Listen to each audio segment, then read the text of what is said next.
I walked from Kitengela to Kahawa West and back. No. Yes. No. I was broke. I was making some marupurupus hapa na pale kidogo. Hey, ulikuwa umechanuka sana. My first salary at ZD was 15,000 as an intern. I made a very selfish decision. That was my rock bottom. I had developed, things like panic attacks, anxiety. It came crashing.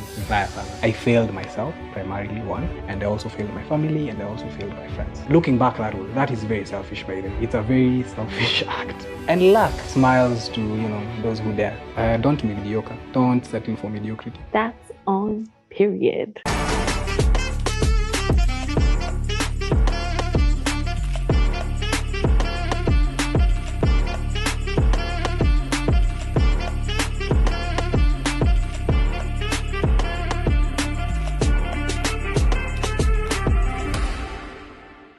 Meshack.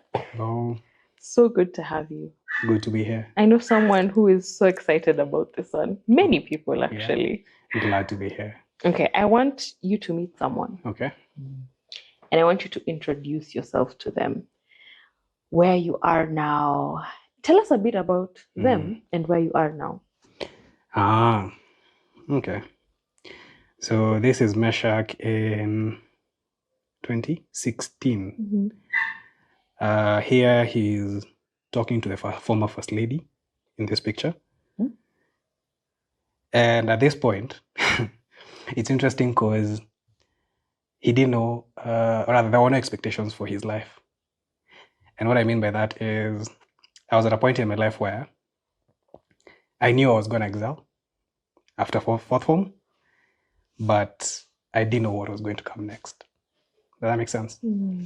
So, yeah, man, right now, looking back, I would say he wasn't on the wrong path, but he just had a slight gray area at that particular moment in time that eventually cleared out through many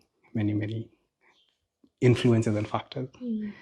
But I would tell him to still hold the belief that, the future holds something nice for the dreamers, those weirdos in school, the quiet ones. Yeah, that's what I tell him. Tell him about where you're at now. Funny enough, at the point where we are right now, we are going back to this same guy and looking for certain ideals. Because he had more ideals before the world came and influenced and put in a lot of influence with regards to how things are supposed to be done. Immediately after this, after fourth form, right? When I got to uni, there were things I wanted to do. Like the first thing, and my friends will attest to this, we had decided we were going to build ECU translators. But then, that's the Meshack then. Gradually, life happened. Complacency kicks in. When you get a job, you forget the aspirations you had, and you move on to other things very fast. And you forget that there was once a dreamer who had thought about such a thing. So that's when I said, looking back, I am now tapping into the younger Meshack, not just this version and other versions. Interesting. So yeah. You said that the younger Meshack preempted the kind of life you're living. Guys, we're in Meshack's house. It's beautiful. Thank you. Why? Tell me why. How did you know that? Tell me about this preempting. I kind of knew. Okay. So let's go. I think for me, high school was, okay, before I even make that point on the high school, being in the right circles and the right environment plays a huge role by large and far. And what I mean by that is this.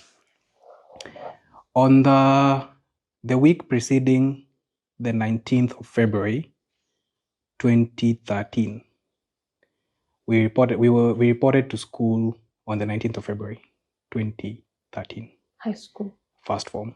Okay. Yes. So the week preceding that, of course, results have been announced, KCPE and the likes. I didn't know which school I wanted to go to, but I knew I was going to excel because by going by historical records, I was already doing well. So it was just a matter of which high school am I going to go to? And then I ended up in Nairobi school. And here, you see when people say you get some form of shock because now you're in a pool of similar... Brilliant. Yeah. That is overly exaggerated, I would say. Because you see, here's the thing. Truth be told, by the time, say, someone is coming from West Pokot and they were top in their county, someone else is coming from Nairobi and we are all converging at the same place, our circumstances are totally different. Now here, we might have gotten through by merit, but we can't say that we are all bright to the same level. Sorry if that sounds misplaced, but it's just true. So yeah, we get to Nairobi school and there was, for some reason, there was an unsaid expectation that it's that first exam that people sit for when you join. Yeah. So people expected, in my class particularly, that, you know, Meshack would be somewhere at the top. Why? Were you top? I don't know. Previously? I was just silent, and I think the engagement that you get, there is a natural assumption that people make. If I'm answering a question, I'm brilliant. Yeah. But that wasn't the case. I'm simply answering a question because I can and I know. Beyond that, brilliance is your own preserve. You, whatever you make of that answer being made and whether it's right or wrong, whatever opinion that come after that, it's fine. Whether Meshack is dumb, whether Meshack is... It doesn't matter. But anyway, so first exam is done. And to my surprise, I think I was somewhere in position 92. And that really hit me. Like across all the streams. And we were around 360-something students. And then, of course, there is also the criticism and the cajoling that comes with that from people who expected, you know. But the other flip side to that is the kind of life I've led sort of prepared me in the sense that I have been in situations where I have been receiving most of the slack, unfounded slack, you know, and you learn how to deal with that. I'll give an example, say, or rather, and I don't want to allude to something, but just a random example. If, say, right now, someone came and said, I don't like your pink pajamas or your pink pajama, right? You know, that's my opinion.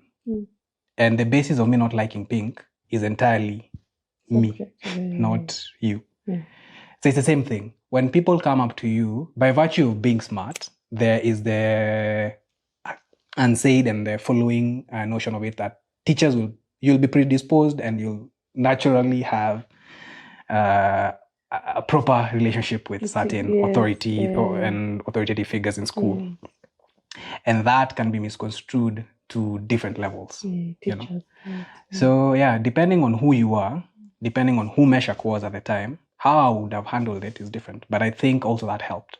So back then, so position 92, and then eventually did the second one, position 82, and then the third one, position 5. And then from there, things just changed. Because then I am not, I really don't care what you guys say at the end of the day. Because I'm dealing with my own issues to begin with, one. And by issues, I mean, so my mom, most of the time wasn't around. So she was working. She wasn't within. Let's say, like, you see where you close for school and then go for midterm and then you meet your parents. So for me, my situation was money is sent and you have the account numbers. So when the leap a rent, go sort this. So in most cases, so you see, I'm already dealing with my own things. So wewe ukikuja na shida zako, and when you think that by you saying that Meshack did this and this, bro, that is entirely your prerogative. Good thing it never culminated to any physical harm, because in some high school cases you hear, you know. But for me, and that's the, you know, this is the other thing. You can fight battles merely on mental ground. And I'll explain what that means. In a school where you have, now this is fourth form, after first form. So the school right now is probably 1,200 students. And by far and large, over 65% of that is fully against you. Oh, wow. So you can imagine the kind of burden you're dealing with. So you have learned to deal with this, and you're still excelling, don't forget. You're still beating the crap out of these people academically, that is, you know. And that isn't making things any better, you would wager. But then, on the flip side, you have a few friends here and there who fully understand the context. You're neither a teacher's pet, you're just there. I'm one of those people who exist in the ether. I will be there. You will know I am there, but at the same time, my impact is sort of in the background. It's directly, related to whoever is involved, but I won't be on the forefront. Does that make sense? Yes. Yeah. Did you feel like an outsider? I never felt like an outsider. I learned to acknowledge life from a very young age. How was your upbringing, Meshack? My upbringing was nice, I would say, by all standards, or rather, by my own standards. In the sense that I wouldn't say I slept hungry, or my upbringing was good. And why I say, well, let me take a step back. So I had a sister, Gertrude.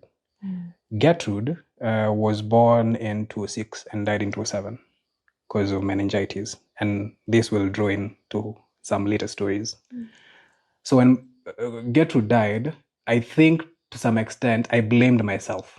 It wasn't my fault really, but I mean, as a child, you're looking at, okay, so why? Oh, before that, myself, when I was a kid, I think there was a period where I had a prolonged period of illness for like 9 months. I was in hospital, and then I got discharged, and never stepped foot into a hospital again. And then Gertrude came. I lose Gertrude, life continues, and then Sean, my brother, then also came in, lost him due to what I have long, thought is a recessive meningitis gene. But we recently had a gene profile done, and that was in the case was something entirely different. Anyway, so being in this environment where, one, remember I told you my mom is not around after, so even in high school and all. So you've had to figure out most of the things by yourself, subconsciously or even consciously, because things like laundry, you're doing it. No one is doing your laundry at the time. So and you're also young. So it's not a bad thing, by the way. Let no one misconstrue this. It's a form of responsibility from a very young age. And it's responsibility that was wanted. And, just so happened that it's me it landed upon. And it was just me in that particular instance. So yeah, I hope that answers your question. Yes. How did you deal with the grief? Because was you mostly taking care of yourself when your mom was away? How does that play into the person you are? I get the sense that you're very pragmatic and you don't attach strong feelings to things. You're very like pragmatic. How did that experience shape who you are? I think the first loss, Gertrude, at the time you're not really, you're still a child. So comprehension is also a little bit, okay, so death has happened. Okay, so you're seeing people and you're also feeling bad because this is my sister. You understand the concept of having a sibling. Yes. But beyond that, there's also gradually, I think, I came to terms with the fact that, man, life is life. And that's not the only death. I have experienced other deaths and people have died. This sounds bad or, overly extreme, but it's a subconscious cognizance of the fact that we all have a way out. And it's the same way. And you learn to deal with it. It's a form of acceptance. It's like when you're hungry and then you decide, now I want food. No one else tells you that there's a consequence to eating food, i.e. digestion, and it just happens. So you learn to live with it. I think I learned to live with it, and it's different for everyone because there's nothing to repatriate. It's already happened. Death is death in its finality. Maybe now the other thing would be, so the feelings with regards to losing a sister. Yes, I am cognizant of that fact that I lost some siblings, but that's it. Do you think you intellectualize your emotions? Yes. Because I think to also, let's take a step back. We mentioned high school and then being misunderstood. Yes. I think gradually, as with any human body or human beings generally, because we are sentient beings in the sense that we are not animals. Otherwise, we could easily have a chimpanzee here and have a very lucrative conversation. right? But we are all sentient in our own way. And I don't know, it's different for everyone. For me, it's just an acceptance, and you live life knowing that things happen. It's not I apply logic to everything. It's just that death is death, and it's a constant. Actually, let me equate it to what I do. I have found myself, my profession actually embodies this very well. When you're building a system, the volume button has very distinct values, finite values. You can either increase your volume, decrease it, or leave it where it is. There is no in between that utakuwa in between volume 1 and 2. No. It's either you have 1 decibel or 2 decibels or 3 decibels or 4 decibels and so on and so forth. Same thing with life. You're hungry, you eat, or you go look for food. You're pressed, you go to the washroom. Same thing. That's how I look at life. Interesting. Yeah. Before we get into life after high school, out of my own curiosity, you said that you felt that 65% of the people were against you. And at the beginning of the podcast, you also spoke to being a misfit. Tell me, why was it the case that you felt that people were against you? Okay. And have you felt like a misfit? I would say I'm a misfit to some extent, and I will quantify what I mean by that. The 65%, the reason why I felt misunderstood for the longest time is, by the time you're casting aspersions on something or on someone, I am of the belief that I should have concrete facts backing whatever statement I make or whatever aspersions I make on whoever I'm making them against. But again, I think I got to a point where through multiple battles being thrown at you, you slowly find yourself simmering in the chaos and trying to understand, okay, so and so is beating me because of this. By beating, I mean it's figurative, not like physical. Okay. It's and so is also coming at me with this. Is there any foundation to it? Am I actually there? Just asking. Yes. And when you come to it, if you can actually do that, I tell myself this: be truthful to yourself and your convictions. If you can really be truthful to your convictions, then nothing else will faze you. The minute all this 65% are coming at me and I sit down and evaluate and tell myself, hey, Meshack, okay, so here you actually are on the wrong. And being able to tell yourself that is also very important. Remember when I told you extremities and eventually finding a balance? You yourself, you need to find that balance. If it's good is good, bad is bad, but also acknowledge that both of them have the capacity of finding a common ground. That's why prisons exist. We know perhaps they are full of bad people, but they're still within our communities. Around prisons, you will find a farm, someone farming there. We live like that, So even with this chaos, to answer your question, I never felt, well, at first I used to ask myself that. But then eventually I came to understand it's human beings and us as human beings, it's your inefficiencies being projected on whoever is being projected. Again, that's how I would look at it, 1. And 2, we are fickle human beings as but like we were built fickle. As complicated and as complex as our human beings and the bodies are, like the manifestation, this physical being, by the very fundamental nature, I would say we are very fickle, even compared to things like parrots. And because you see, in the animal kingdom, you settle fights and conflicts to the finality. There is never a recurrence. I know that if you watch Nat Geo, if it's 2 lions fighting over a mate, the one that scores the mate, that fight ends. With human beings, it's not like that. Unfortunately, tutakosana leo, down the line, that's what I'm saying, we are very fickle. And it's in our nature, and it's acceptable, and it's okay. So learning to live with this is what I did. And understanding, someone said this, or somewhere in the interweb, don't attribute to malice what can be attributed to incompetence. You being malicious could also be you just being incompetent with regards to holding your ground and your value as a human being. Because you have some value you have to give other human beings. Otherwise, you have no reason for existing. So yeah, I learned to deal with. And on that note, can I just play your note on something? that also helps me, or rather would explain what I'm trying to explain here. So there's this clip. Namkai na dictionary karibu kabisa. Meshack. So he doesn't know what he's saying. No one talks about rental like that. No. People can't hear you when you come at them angry. They're too busy trying not to get hurt or hurt you back. Us ladies don't think it's sexy. I bet you Sheila hates hot-headed guys. So he's saying people can't hear you when you come at them. You gotta try and meet people where they're at. Meet them where they are. Thinking about how they feel. And then he now thinks This is what he was talking about. Okay. He thinks that I tried to steal something he cares a lot about, and now he's pissed. I get that, because I'd be just as angry if someone stole my gloves. At first he was really angry, I wasn't thinking, but now He's kind of regulated. taken a step back and remembered he was told you need to meet people where they're at.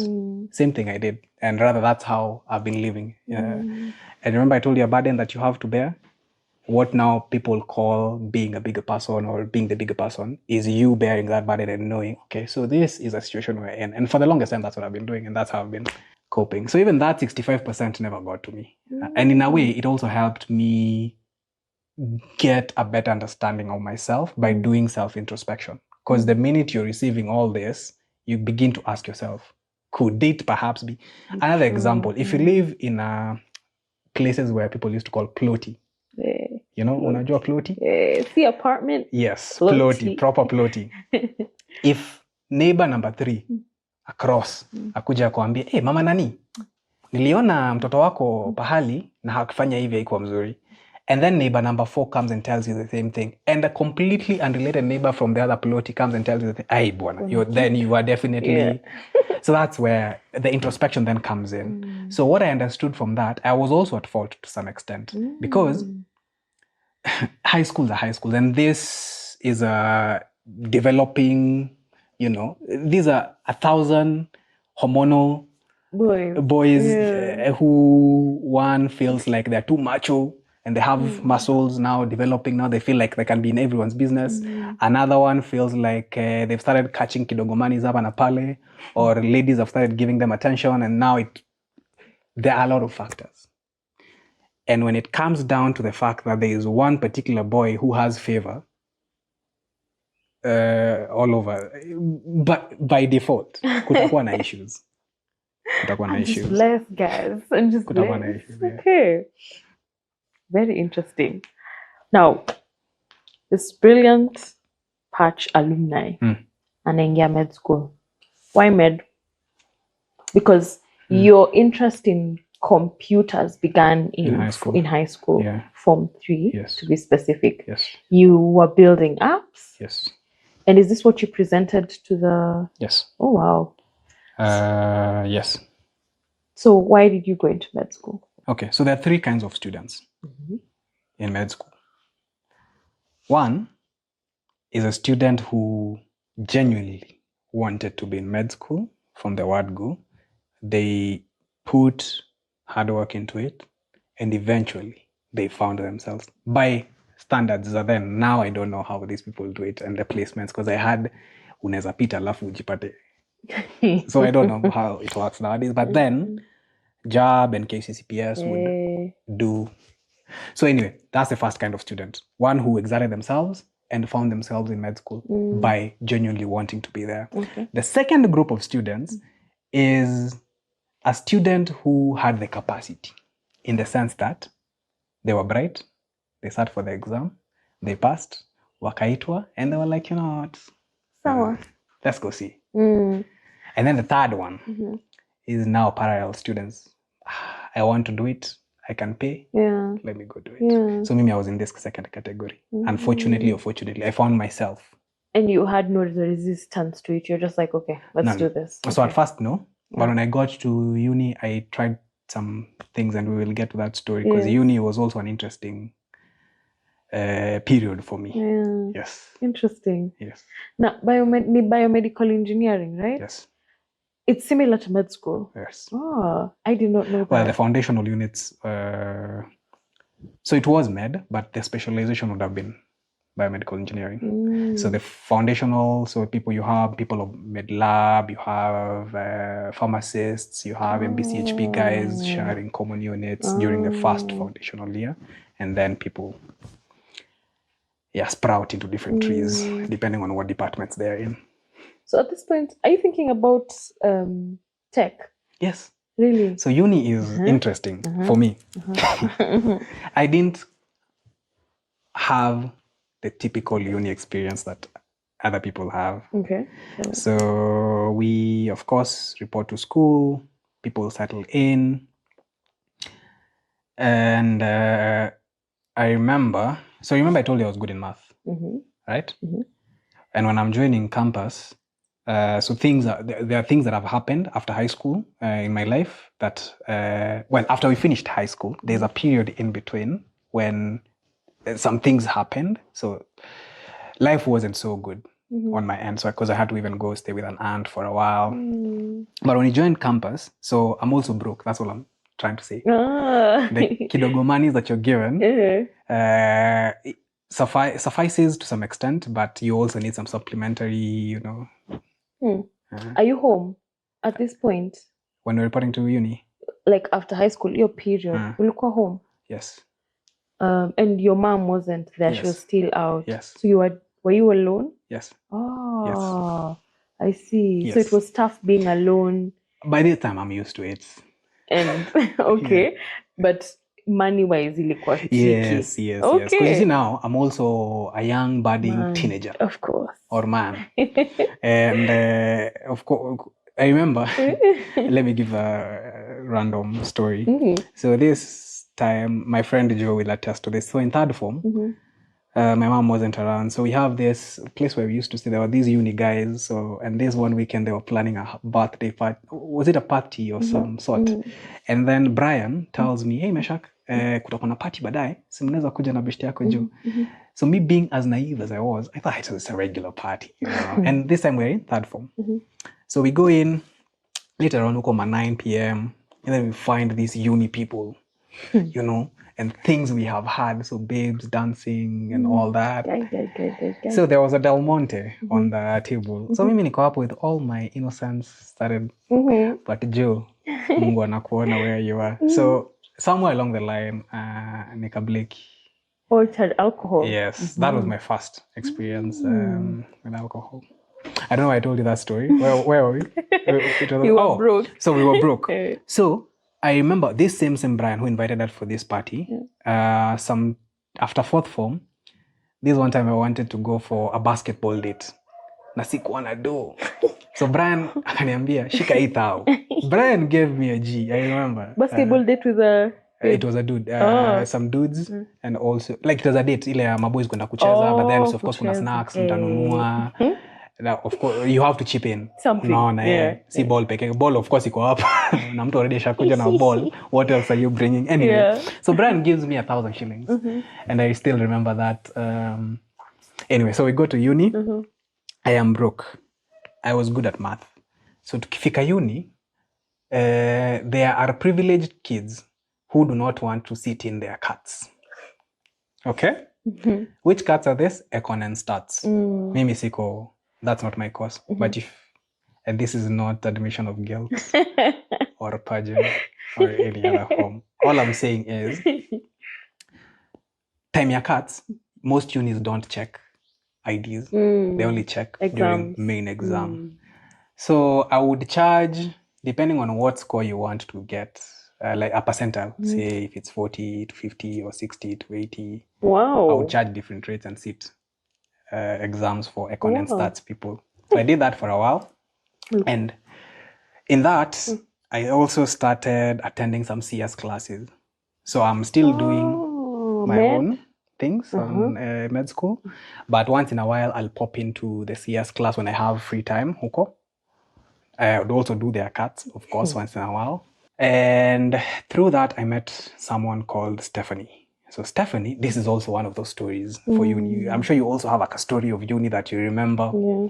So Stephanie tells me, like on a Friday after class, the other thing I used to do in uni was I had built some software that used to retrieve data from phones, uni people and their notes and sijui educational material and content, delete photos, recovery, so I used to do a lot of recovery and charge people. So I was making some marupurupu hapa na pale kidogo. Ulikuwa umechanuka sana. Yes, and at the same time, I'm also teaching chess in Kahawa Baptist Academy.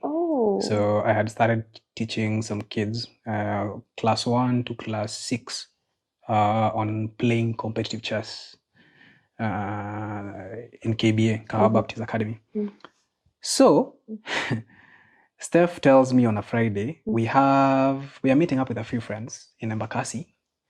So this is the third time I'm meeting Steph. Nile nye mnapatananga na mtu kwa class, mnasalimiana hivyo, and then they notice, she's also smart, nini. Can I be Mesh, if you're interested? And plus also it's like she'd done some research on what I'd been doing, the kind of work I'd been doing. So on a Saturday, I show up at Embakasi. There is a go down in Imara, somewhere around Imara Daima. And this is in 2017, I think. No, 2018, thereabout. Ilikuwa period of election. Before Uhuru. 17, yes, thereabout. 17, yeah. No, 2018 elections we did the elections in 2017. Yeah. Yes. So Steph and I took a meet. Now in warehouse, we met other 8 guys. And what we were gonna do there was, you can think of it as, these study groups. But no, it wasn't a study group. It was more of people meeting to gauge their skills technically. So it's like a hackathon, but amongst friends who believe that they're better than you, or you believe that they're better than them. So you come and tussle it out. Does that make sense? So how it was set up was, and this formed a precedence to some other work we did. So we got to the warehouse, you walk into a fully kitted warehouse. You have like laptops, you have mainframes and everything. And my role at that particular time was data aggregation and sentiment analysis based on social platforms. So X, Twitter then, Facebook. What are people saying? This in preemption to the election, if you can see where I'm headed with this. I see. And they should also tell you, the fact that there is a kitted warehouse, there was some money that had been poured to get proper people to do some certain jobs. Damn. That then leads to some certain things. Do you get my point without going into so much detail? Yes. Yes. So Steph introduced me to that. We did a gig, and for the first time I was paid 80,000. We were in that warehouse for like 4 days. Wow. I was paid 80,000. So that was the first gig. Steph then tells me, now, after the elections, kutakuwa na kazi zingine. So ini kugather what the ground is saying professionally. Yes. Interesting. Yes. Wow. Meshack, ujatuambia, where did you get the skills from? Ulijuaje kucode? Unapata hizi skills wapi? Okay, so let's go back to high school, third form. Okay, so in third form, the curriculum introduced you to elements of functional programming. Then, I don't know whether that's the case today. And I was lucky enough to have had a very supportive teacher who was also very knowledgeable. Because the one thing I've seen in most Kenyan high school, someone who has just some kidogo experience in computer can go and pass as a computer studies teacher. But in this case, my teacher had actually studied proper CS. He did it in Japan for a while. So he was knowledgeable. So even classes were memorable and all that. So in third form, we start doing Pascal. So that's the biggest disconnect. So in third form, Pascal, exams, nini. In fourth form, it hits me, hey Meshack, this thing is what you like. So I talk to my teacher and tell him, I need to request for extra sessions in the lab, 1. 2, I also need proper materials in terms of Java. So at this point, I've already figured out Pascal isn't gonna take me anywhere. So Java is the language that I need to be learning. Wow. Now, At that age. Remember what I told you about self-introspection and also being smart. At this particular point in fourth form, truth be told, I would say I wasn't studying as much because I have already covered. So mimi kazi yangu ilikuwa tu kungoja exams. to some extent. And I say this in the nicest way possible, in the sense that, let me just distill that so that it's not misconstrued. In third form, if you plan yourself well, and you see, most of the times niko home peke yangu, so I don't have much to do. So you'll probably be catching up on a concept like, say, thermodynamics. Alafu ikushike. Okay, so umemaliza third form, unaingia, there's a second part of thermodynamics in fourth form, ukiwa third form. So you read that. By the time unafika fourth form, you realize, hizi ni vitu tushasoma. You get? I get. So the reason why I mentioned that, in fourth form, most of my time was spent in the library doing programming and reading books on Java and in the computer lab. Watu wakiwa prep saa zingine nitajot, because I was also the computer studies representative, because I was also very good at the time. So I had the liberty of, going to a lab and doing, and then there is also the sense of responsibility, because now this is the other flip side of it. To whom much is given, much is expected. And the aspect of responsibility. Because what you would see people do, you get the keys to the lab, people go do their own various things in the lab. And then when the teacher catches you guys, it then becomes an issue, because then you won't be able to access. So if you're given that responsibility and the confidence that you're able to hold yourself in some certain regard, by all means, please live up to the expectations. So I think that also explains why there was also friction sometimes. Because when Meshack ameenda huko na haja, you get my question? Rather, you get my point of view. Yes, I get you. So that's that. So in fourth form, I started doing a lot of Java, spent a lot of time, built that up with a guy called Peter. Oracle and IBM at the time gave us an offer, which I didn't take up on. Peter did, because I joined med school. I didn't go. It was a form of an apprenticeship. So you go in for like 6 months and then they help you hone whatever skills. Oracle and IBM, they offered there was a joint thing for high school students. Was it paid? No. Okay. Yes. I see. All right. So now that's where I picked up the programming skills. That's where you learned about it. And also, when I'm in school, I'm also still learning. I'm also picking up on and then I also didn't mention something. In third form, I used to have this friend who was in Starch, Starch Girls. She mentions, hey Meshack, you love computers. There's this company that's coming up called Andela. You could apply. Then I didn't even think about it. I looked at them and then I saw, they hire people who haven't finished school. And then this is in, I think, second form or third form. Yeah. Nikasahau. And then it will come back later. Au apply? I didn't apply. Okay. Sana apply again in high school, not Stefania KCSE. That's what I told myself. Like, hata kama wanasema wanaemploy watu wana degree, wataemploy aje mtu wa high school surely. Sasa mkapelekwa na Steph mahali. Yes. Mkafanya kazi, nikalipwa 80,000. Kijana amefurahi mbaya sana. But it was a gig. It was gig based, and the fact that I was actually paid because of my skill. Hiyo kazi yenye nilifanya hapo nikaona okay, kumbe it's possible. So at this point, uko which year? Second year, yes. Okay. Now. Is this the time when you're like, actually, no? Yes. Now I'll explain why. As with any course, things are now starting to tighten. So med school kuna mambo huku. CS, and you see mimi nikifanya kitu, I do it fully. So bado huku pia I am still giving it the same. 1000%. Yes. I'm also teaching chess hapa katikati. And remember, kuna discussions za saa 2 over the weekend that you're supposed to take part in. The med school. The med school. And also, of course, yes, if people are meeting. But mimi niko na biashara zangu, nimeenda kufunza chess huko. Huko kwingine nimeenda kufanya gigs za gava. Unaona? So it becomes heavy on one person. So I decide, let me go talk to my dean. So I go to the dean, come, hey, this is nice, but I feel like now I need an interfaculty to CS. Okay. The dean looks at me, kaniangalia. It was like for a whole, it's like someone is peering into your soul. Yeah. Can you listen? Okay, so where is this stemming from? Because you see, at the time, he's already privy to my academic records. So there is no grounds as to why Meshack should be leaving. Yes. It's not like he's underperforming or anything. No. It's gotten to a point where now I'm feeling overwhelmed. Kanambia, is it something that you need to take a break? No. It's interest. Kanambia pana. Enda ukae chini ufikirie kidogo alafu urudi tuonge.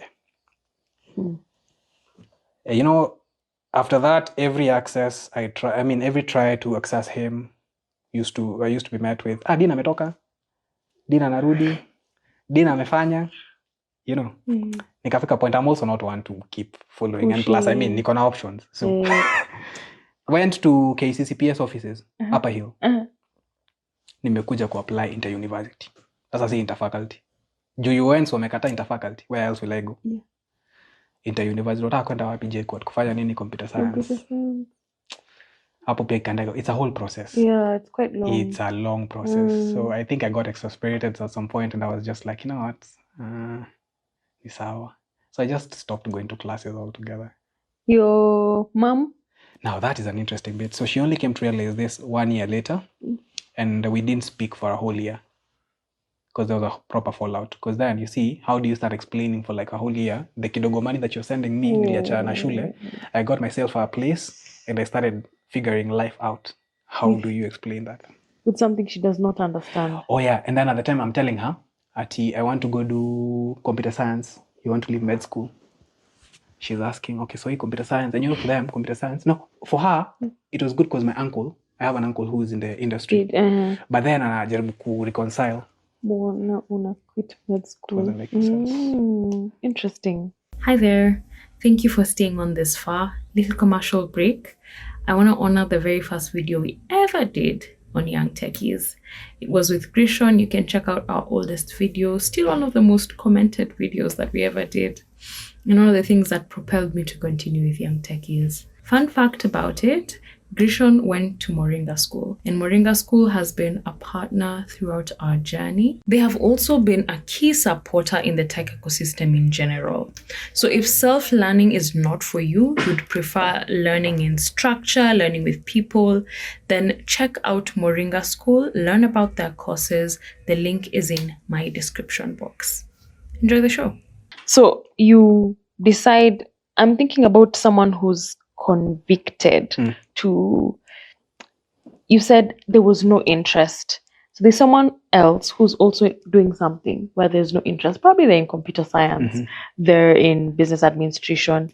There's no interest. But when you say there's no interest, that in itself is proper admission of the fact that, hey, I need to be looking at something else. So now switch and ask yourself, what is this other thing that I'm interested in? Because by virtue of you saying that there is no interest, you've already negated the possibilities of you wanting something. So there's already something you could be looking at. Does that make sense? It does. But what if I don't have an alternative? I just know this is not what I like. Where kuna line iko wapi na resilience? I see. Where I push through this, or let me just let it go and. Okay, so I will answer that in two facets. You know, as human beings, there is what we call self-will. Like your will to do something that is innate. As much as you have parents, it's an assumption, I'm assuming both of your parents are around. Yeah, Amen.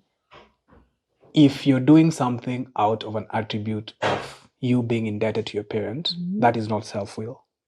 That is self-will exercised through your parents or someone else.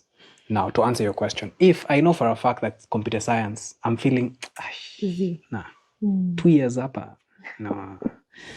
I would then start asking myself, okay, now that I'm feeling, what about CS is not making me excited? So is it that there's a lot of math, and if I choose a course without math, will I be running away from math? Is it math I'm running away from? What exactly am I running away from? So remember, you need to reconcile it with yourself first. Jiite mkutano ujiambie. So this, I am here now. A while back, I made a statement and said, if you enumerate all your problems, look at your life, enumerate them from 1, 2, 3 mpaka mwisho. Kuna yenye itakuwa kwa mwisho, si ndio? Start with that kwanza. Because it's a small problem. And if you can't deal with it right now, move on to the next ladder. Move on to the next. Problems or whatever it is that you're dealing with, like that course, for instance, whatever it is that you don't like about it should form the basis of the, like what we call an antithesis. If it's positive, look for the negative. Or if it's a negative, look for the positive. So if, say, for instance, it's math, and you're sure you're not strong in math, look for a course that is slightly less mathy, you know. So interests. I'm answering that like I don't want to tell you, because in the past I've seen people say, look at your interest and what you're good at. Yeah. Then that begs the question, what, or rather, how do you know what you're good at? And how do you qualify this is what I'm good at? If you're already in one spot and you're saying this is not it. it, you know. Yeah, and you know, I could be good at music, but what is that, you know? And no offense to musicians, but Yeah. interesting. So you said trust your conviction. So Yes, you trusted your conviction. Be truthful to yourself before anyone else. Yourself and your conviction. Yes. So you were truthful to yourself and your conviction. You said fuck it, and you've left. Yes. You stopped going to school, and now you're continuing with Steph. No. So what happened with Steph was, after elections, as with any other government, sorry to say this, even after Raila's burial, any vendor who was called out of nowhere in the last few days, chances are they won't be paid fully, right? So it's the same thing with governments. After the election, people were elected. People were elected. Yeah. That team that did some work, because we were the first team that did any foundational work before even the servers were infiltrated down the line. But anyway, so I didn't continue with Steph. I continued with chess, and then of course I had a few gigs here and there, and then Andela happened at some point. Applications. You applied for Andela? I applied for Andela. Got in thanks to a lady called Irene. Irene was my recruiter. Did you applied to Andela? I didn't do the boot camp, if that's what you're trying to ask. Oh, yes. Okay. So this is what happened. I had a moment where I applied for the boot camp, never got through, right? I think the third time I got in, by the time that already moved away from the boot camp model. So right now I was getting indirectly to be partnered with a partner. Oh. So yeah, that's why I'm saying thanks to Irene, because I remember I did quite a lot of interviews with them. And at this point, skill yako iko wapi? Like, what are you doing? Where is your skill? How? What are you doing to learn? Because I remember you did a course on Udemy, Coursera. Yeah. Take us through that upskilling process before Andela. Okay. So when I dropped out of med school, in third form, let me take you back to third form slightly. Sorry. My mom introduces me to my uncle, who's in the tech space. So he was in the tech space as he started out as an engineer and then grew all the way to, CTO level. So and the reason why my mom is introducing me is because of this interest that you have in third form, right? Yeah. So she's kama ile wazazi tu enda ukaenda huyu muonyeshe njia nini. So yeah, I went to his offices, we talked, and life ikaendelea. So he finished fourth form, and then I joined med school, and he hears that, and at the time he doesn't tell me that he is slightly disappointed. And I will come back to this. So we joined med school, and then I drop out. When I dropped out, this period, I applied for my first internship role, and I'll give you a story on that. So I think I've told it before. Zidi. Yes, Zidi was, Zidi. I remember Mark and Mutui were the technical directors at the time, and they wanted a PHP and JavaScript intern. Okay?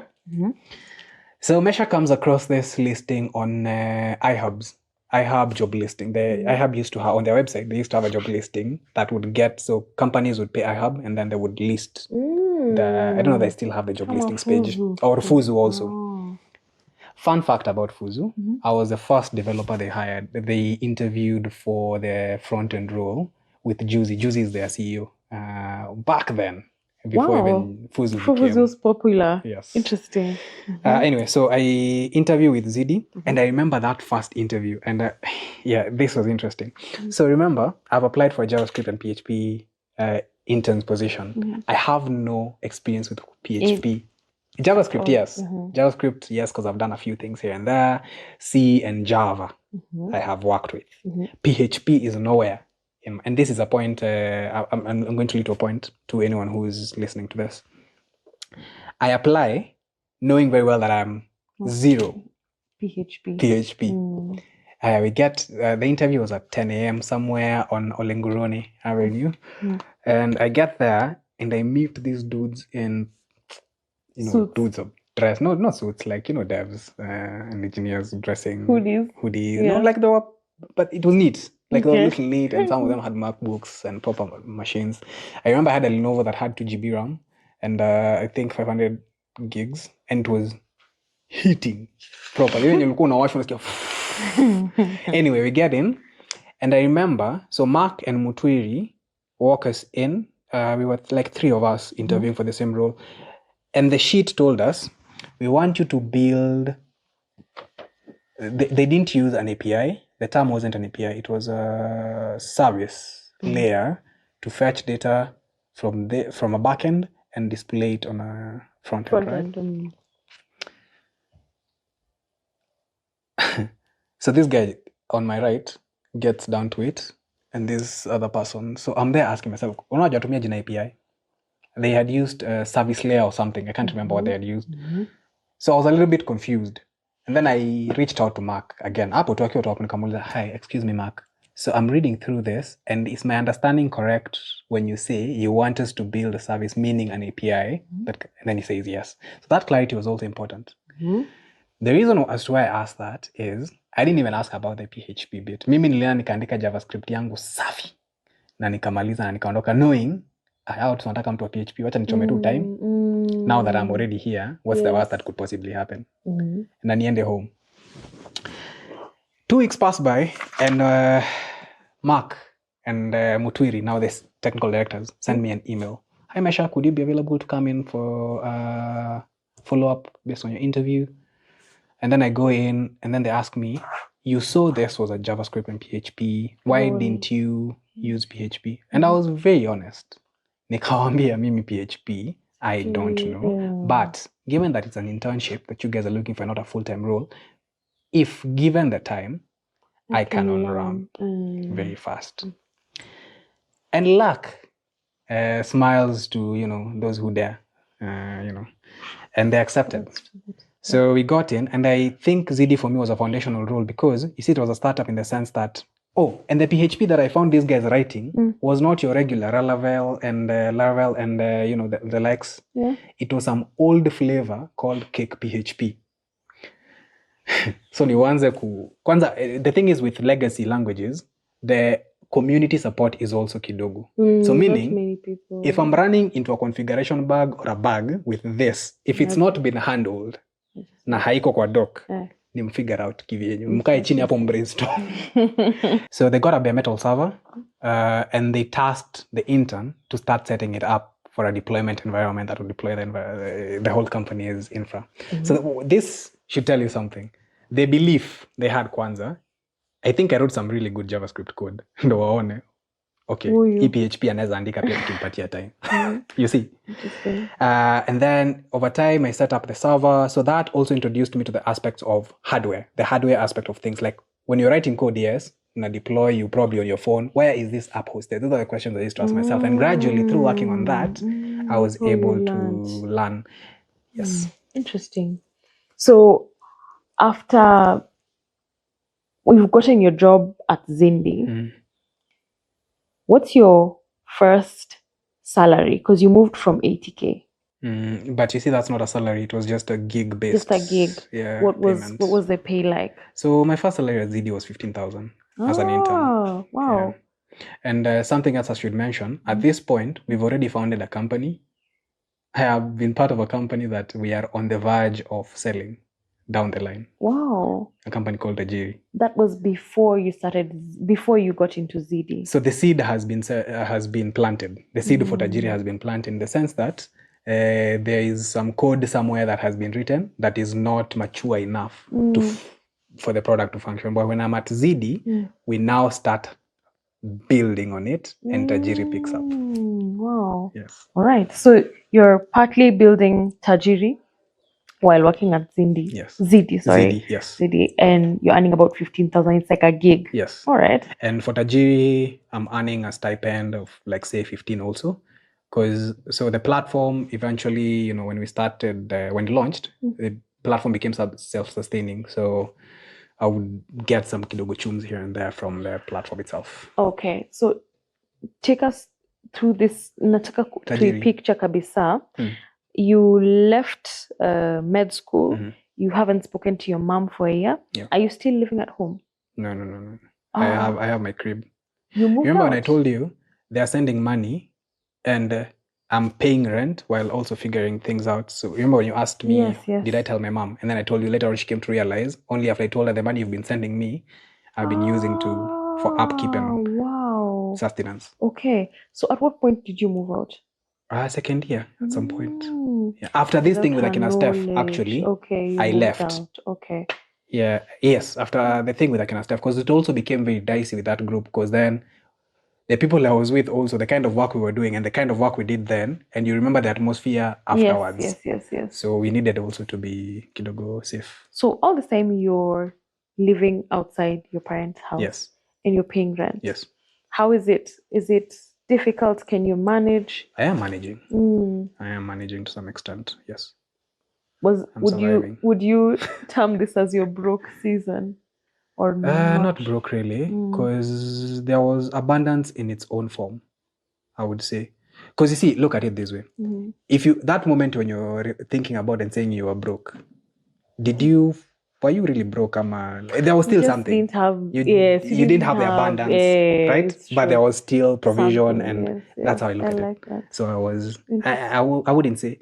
But yes, during that period is tough, because if you ask one of my proteges, Awath, Said can tell you for a fact, I did have a moment when I have struggled kidogo, because I remember during those times of going to the boot camp at Andela and applying, because remember I told you I applied once, twice, and then the third one I got through. I went to the boot camp. I used to walk from Imara Daima all the way to USIU, because Andela was behind USIU, and that's just one. There were days when going to Kahawa West, I would still walk from. There was a time I walked from Kitengela to Kahawa West and back. No way. Yes. No, that's impossible. Ask Awath, Said, Awath, if you're out there, and Peter, they will tell you. Ashley, Nasieku, they will tell you. Kitengela to Kahawa West. Yes. The same day. The same day. And my feet were it's not easy, man. I have, by the way. Was it because there was no money? I was broke. Wow. Yes, now that one, yes, I was broke. Because I remember for that Kitengela day in particular, I had 10 shillings mbele nyuma. And nilikuwa nachapa hesabu ya, when you get to Kitengela, before you get to where I was, now ukifika Kitengela, if you've been to Kitengela, there's a place mbele inaitwa Yukos. So from Kitengela to Yukos, there are tuk-tuks. So nilikuwa nachapa hesabu ya 10 bob, nikifika Kitengela town, because Yukos, from Kitengela to Yukos, because that's where I was headed to, ilikuwa around 20-30 bob. So nitafika, alafu nitembea kidogo kutoka Kitengela mpaka pahali Enkare, there's a place called Enkare in Kitengela. Alafu nichukue tuk-tuk 10 bob.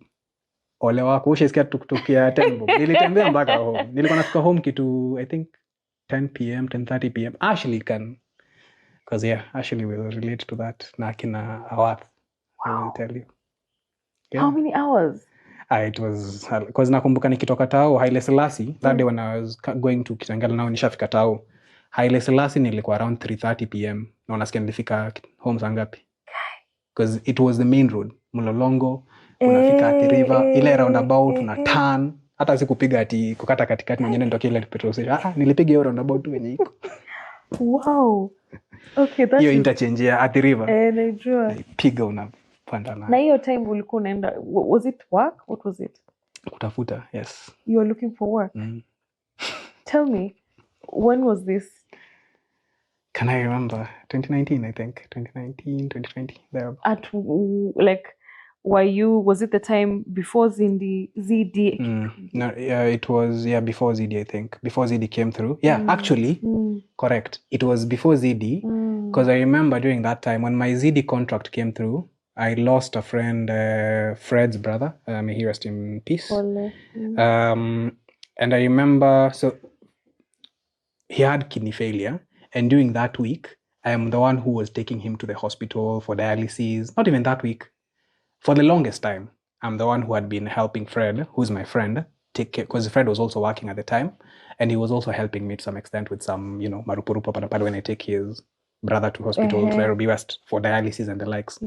This particular day, I reported to ZD for my first day. That morning, I was supposed to go check up on the brother. Mi narudi home jioni, Fred ananiambia unajua by then nani alipass? Aambia niwacheni jokes, nimempeleka hosi ile wasabu yako aje, wacha tutaenda hosi kumchukua. And then they're like no, alipass.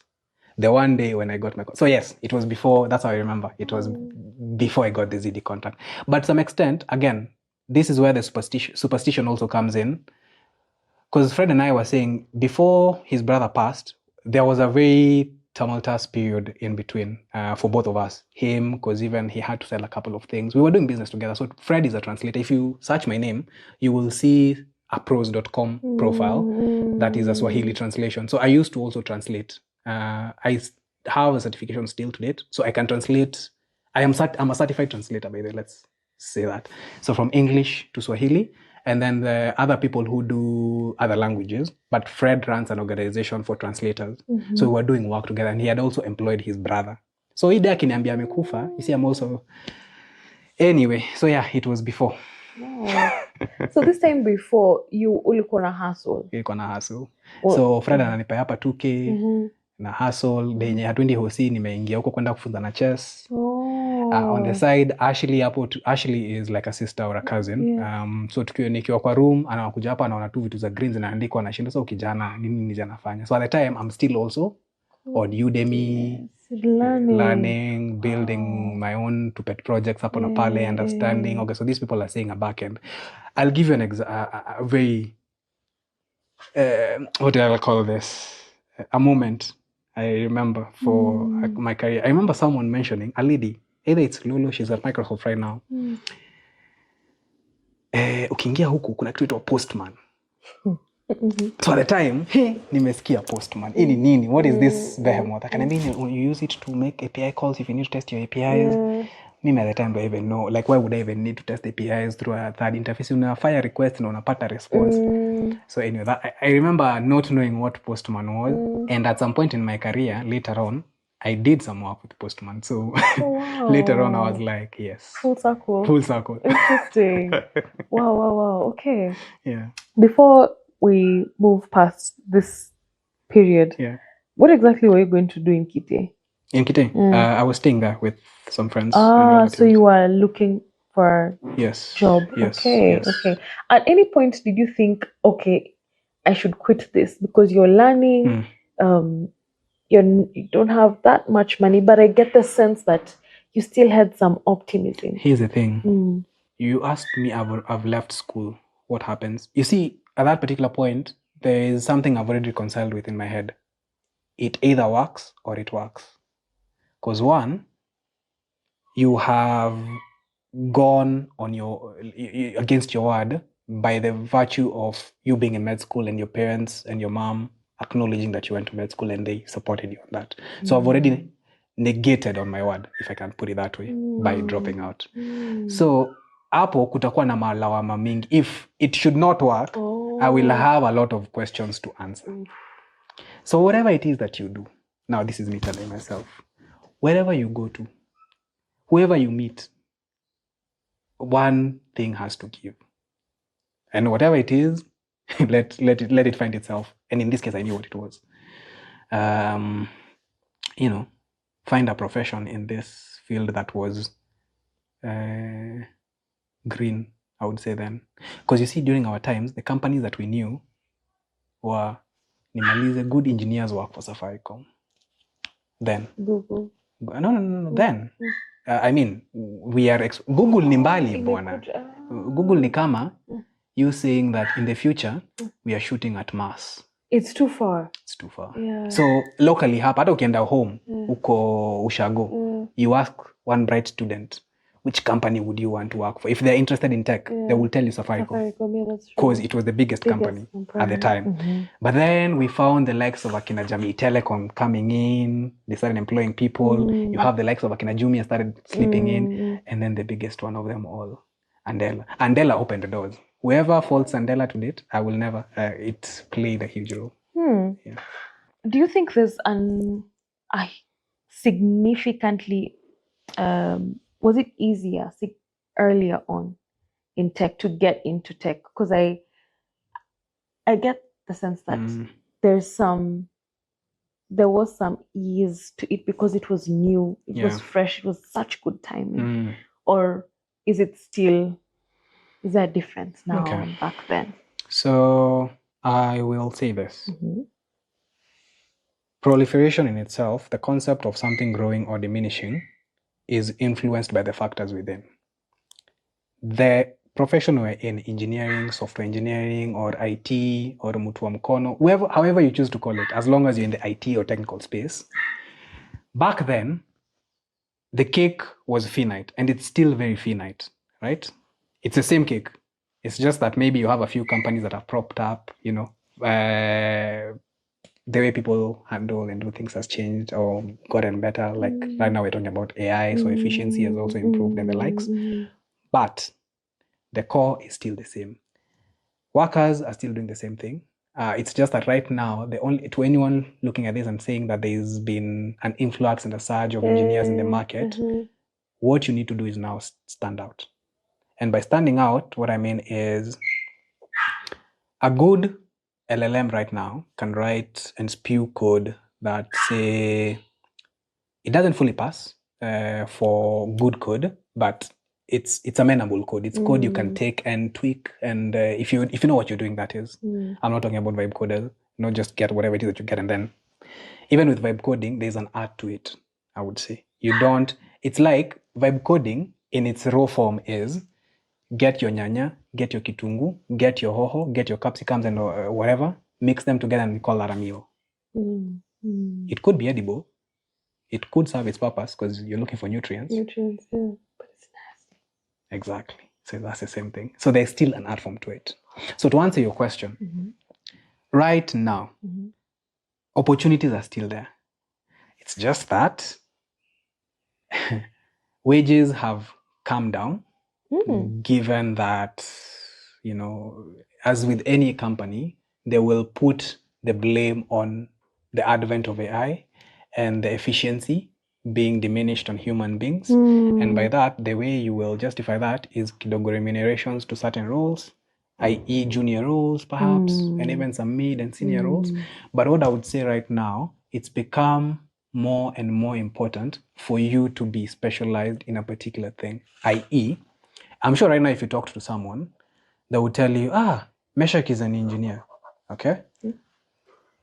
Whether he's good or bad, that's relative. But the one thing they would further tell you is that Meshack is also a payments engineer or a defense contractor. Or the defense bit, not many people know it because again, it's also on a private level.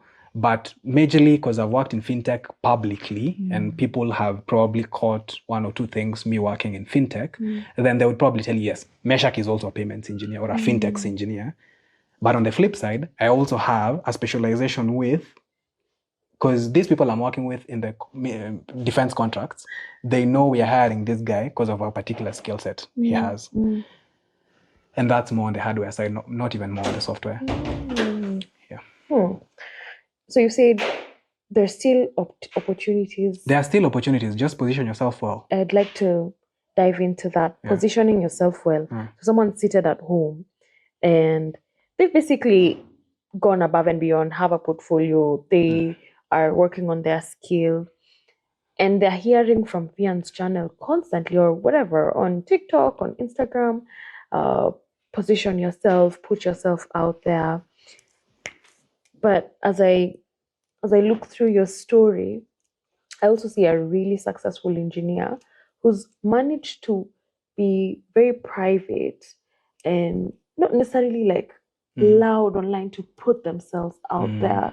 So how do I position myself? What ways can I position myself? Because I can see success in this way where Meshack has been relatively, I want to say, maybe siko uko nje sana.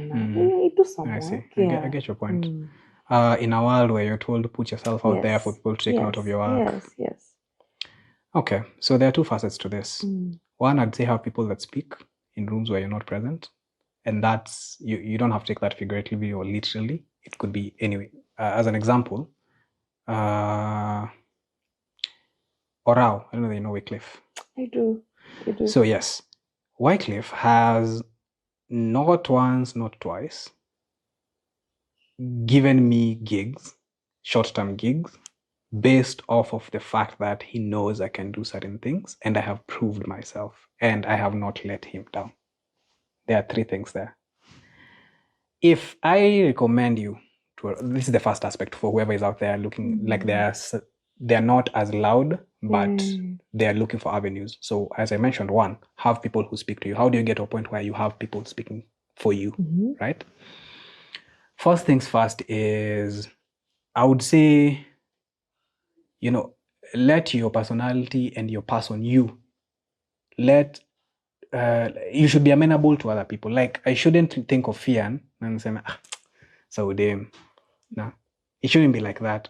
And that statement, who you're damn, it could be coming from a point of, maybe I gave you a job a while back, you dropped the ball, or maybe I expected you to deliver on something, you didn't. So you should be my champion. The fact that I'm recommending you, you're representing 2 people, you and myself, because I have some weight by giving your name to these people. And the fact that they came to me and told me, hey, or they went to Wycliffe and told him, we're looking for someone who can do this for us. Could you please recommend someone? Then he recommends you, and then you go in there and then you drop the ball. Do you think they will reach out to Wycliffe again? And if he had good standing with these people, where does that leave him? So that's 1. How do you get to a point where you have Wycliffe or anyone else talking on your behalf? You remember when I told you, be truthful to yourself? When it comes to things like estimates, and then we sort of catched up on this earlier, I'll say this, and if you choose to misconstrue it, anyone out there, it's fine. The way I approach my work is akin to someone in service, or a serviceman. And by a service, or a service person, for the sake of being gender neutral, a serviceman, or a service person in this case, is a person who wakes up in the morning. They know they have certain drills, especially if you're in the base. In the base, there is not much you can do. You wake up at a particular time, ensure your spick and span, go about your daily duties, like if it's roll call, if it's ensuring your armory is properly taken care of, if your firearms are, same thing. Like in service, there's no room for, and I can't drop my firearm and say, oops. Or I can't shoot my firearm and say, oops, by mistake. That's how I live my job. With the seriousness and dedication, in the sense that if it's like you're answerable to the CIC. If I was called by the commander-in-chief today and told, account for every single piece of, armor, that was given to you people, account for everyone. So how that would look for, like in our field, would be sprints. Say, for instance, I'm working in a 1-week sprint. That is the equivalent of being deployed. Let's say we are somewhere in the border. We were given 50 casings of bullets against insurgents, say 20 insurgents. So am I shooting at 20 insurgents at 2 bullets each? Like efficiency. All I'm talking about here is efficiency. You should be as efficient. And that's why even in service, you'll hear people like, you have people at different tiers. So what you call special forces. These are people who you send them when you know things are bad. And you know they will deliver. They'll get things done. That's the equivalent of what you would call a staff engineer, or a proper senior engineer who understands his mandate. Like, you don't need to be there. These people are just called. You're told, hey, there's a problem here. Drop them there and let them do whatever. That is how I handle my work. Wow. Holding yourself to such a high standard, I absolutely admire it. Do you give yourself grace? Or I do. Like yesterday, I had one of those moments. So there's this project we've been working on at work, and it's foundational in the sense that the work I have done is, there are other products dependent on this work. Okay. And so we did it. It's been deployed for quite a while. But yesterday, doing our one-on-one with my manager, so over the past 1 week, kumbe he's been going through that code, refactoring it, kiasi.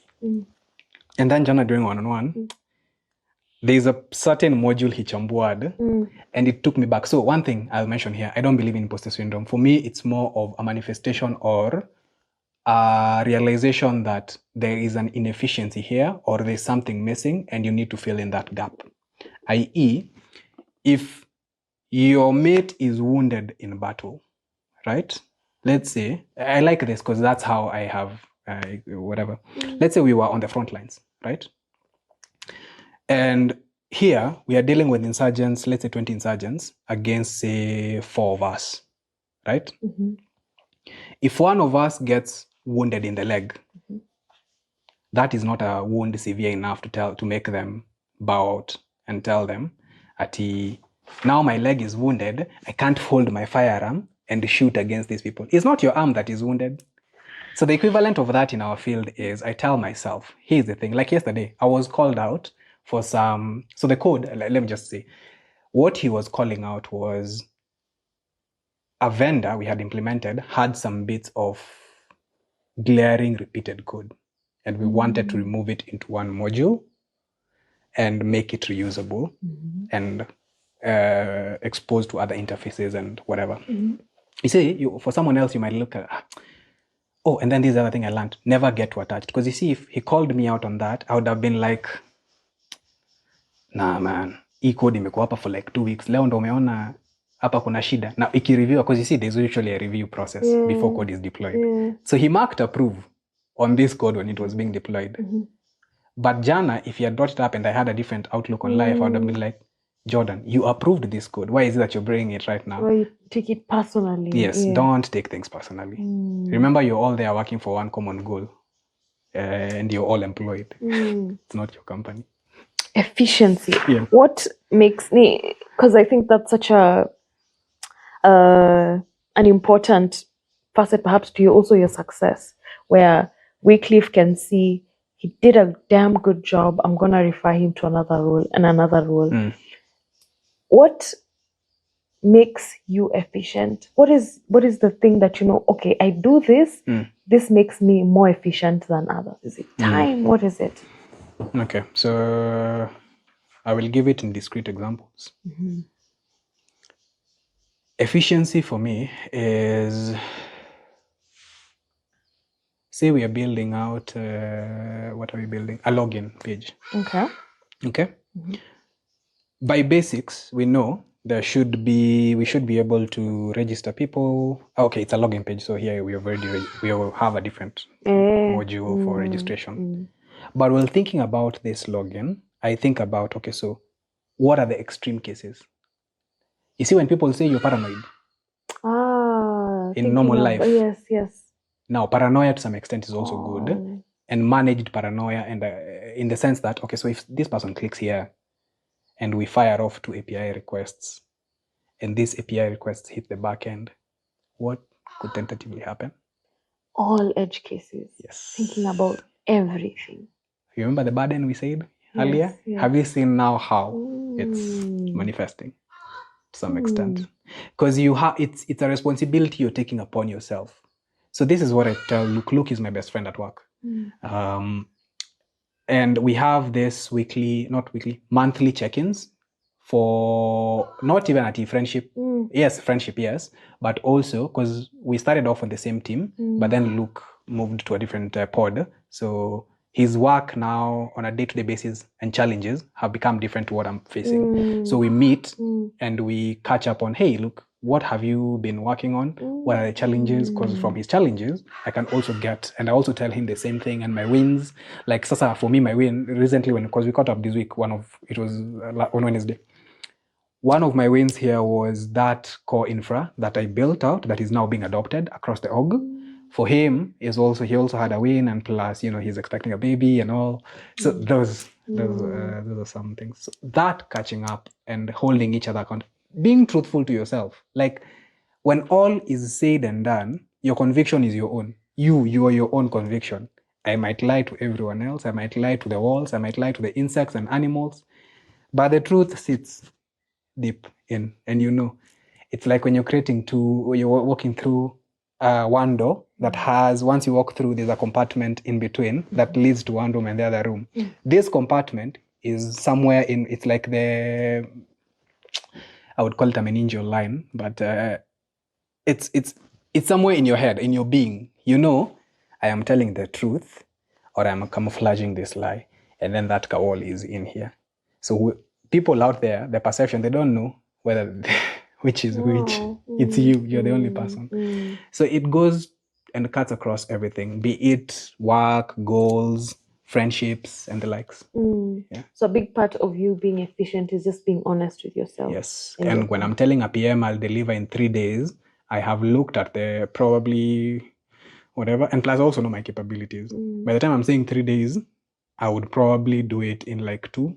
But the 1 is a buffer for me to also do things like quality assurance. Because by the time, my work is to make my colleagues' work easier. Same way, their work is to also make my work easier. What I mean by that is, when you raise a PR, a pull request for those who are, or a merge request, how I work is, 1, I will review it on my laptop first. Once you're done, right? So look at, okay, so I've added this, does it make sense? Why am I doing this? I don't want Luke to be receiving that PR, alafu anapatana na syntax errors, ama ati sijui niliacha log in the code base. Yes, yet we don't support logs. These are very, and actually that's also what sets apart engineers. The fact that you're actually taking time to review your own work and do a self-assessment on your PR. Now that's the first level. After that, of course, depending on the company you're working for, you'll probably test it on staging or your local environment, and then raise the PR. After raising the PR, I also go back and review it from a reviewer's perspective. Now, whoever is going to be looking at this work. Because now, GitHub and whatever gives you a very good interface. You can clearly see, okay, so these are the changes.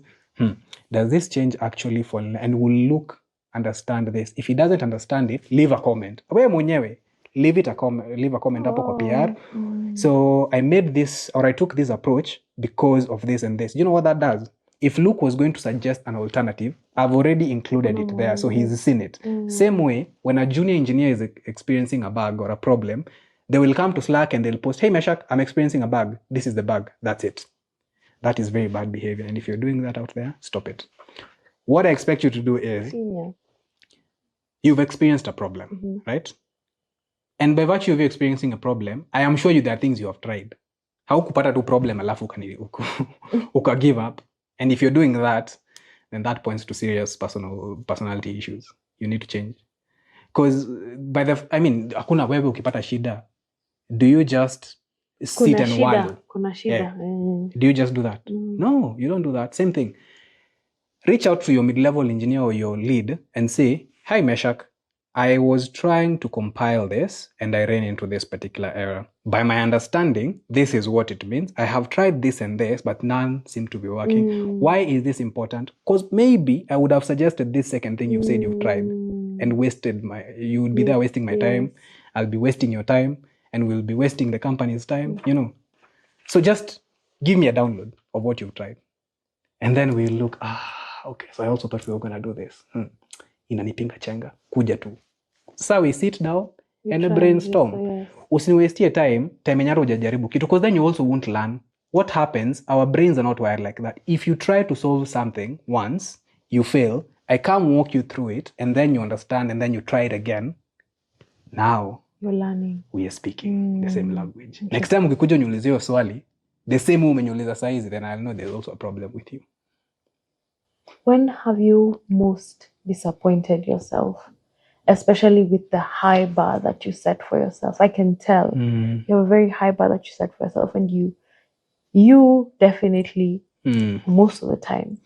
I would say 2023, 2024. There was a time I made a very selfish decision, and so that later on I got myself to a point where I say I will never get to that point again, in the sense that I failed myself primarily, one, and I also failed my family, and I also failed my friends. And when you asked me where sort of like the cognizance of this whole situation comes from, it's 2 years ago, either because I'm saying either 2023 or 2024. And what happened was, I think at that point, if you can think of any rock bottom, that was my rock bottom. during that period. It was health issues and then also strenuous things from, this profession of ours. So I was from a company that had really pushed me to the limits, where I had developed, things like panic attacks, anxiety, and so it came crashing vibaya sana. And so that formed the basis of now. It's like a phoenix, but no, don't call it. That's just an example. Okay. And during that season, do you want to take us through that season?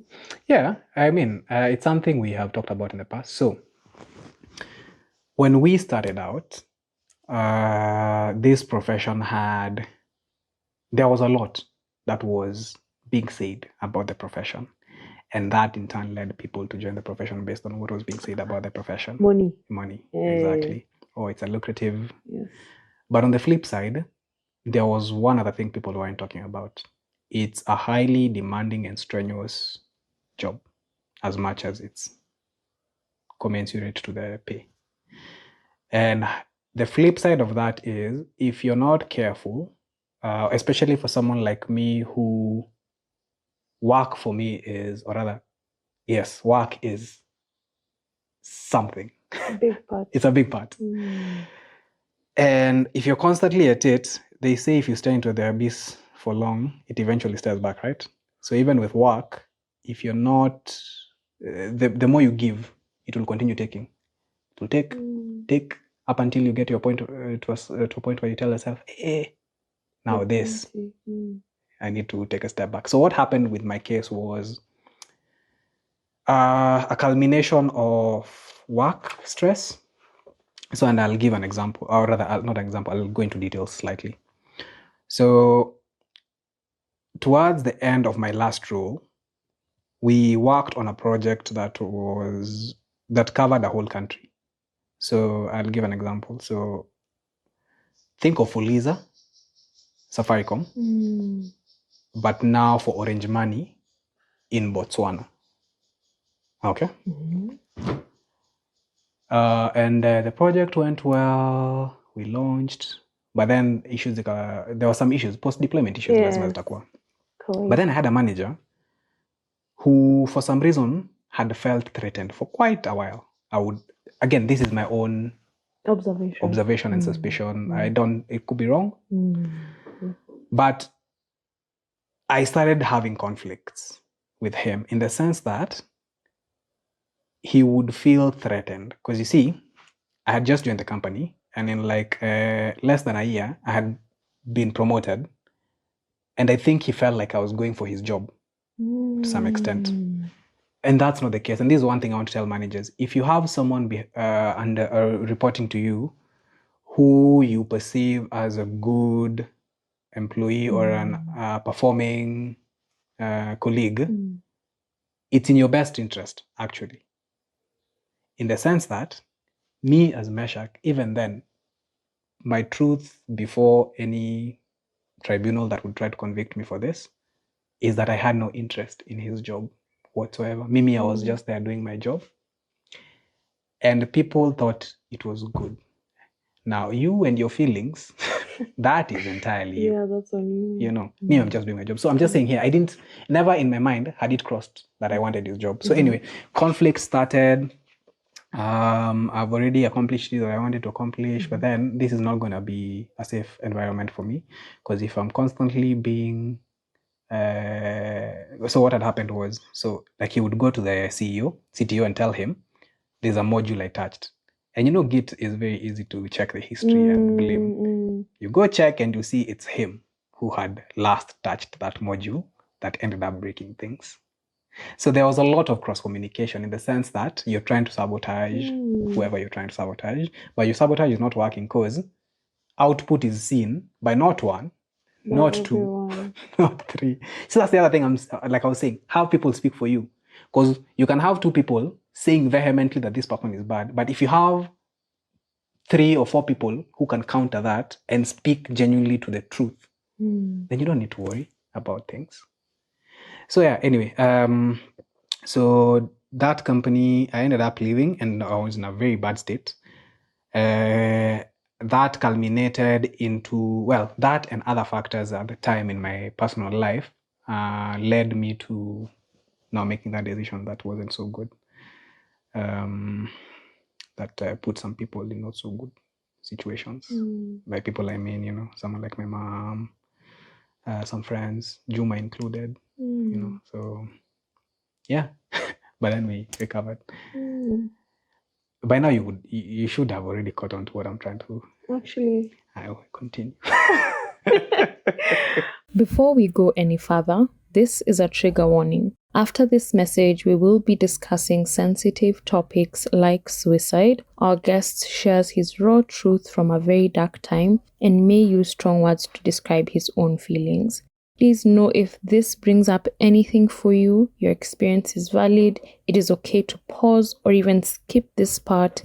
And most importantly, if you are struggling, please reach out for support. You are not alone. Enjoy. do you want to share? My health wasn't in the best place. I wasn't in the best place mentally. Yes. And you took it out on them? On me, not on anyone. I took it out on myself. So how do you take it out on yourself? Oh, You get my point now? I see. If someone is in the same situation, what do you do? I mean, again, what do you tell them?